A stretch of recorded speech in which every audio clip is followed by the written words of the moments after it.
Voyons maintenant les différentes pathologies endodontiques auxquelles on peut être confronté dans notre exercice quotidien.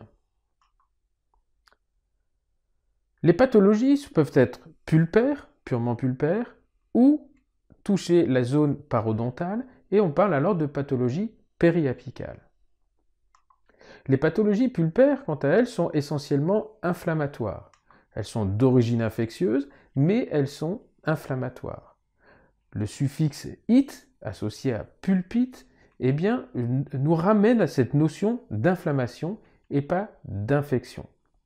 Bien entendu, cette inflammation est une réponse à une infection, mais les bactéries restent confinées de façon très très superficielle. La réponse pathologique est une réponse inflammatoire.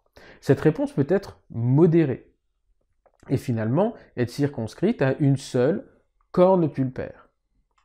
Et elles peuvent être avancées et en conduire, lorsqu'elles le sont, à ce moment-là, à une destruction du tissu complète que l'on appelle la nécrose pulpaire.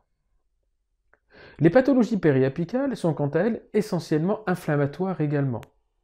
Rappelons que l'on parle de parodontite apicale.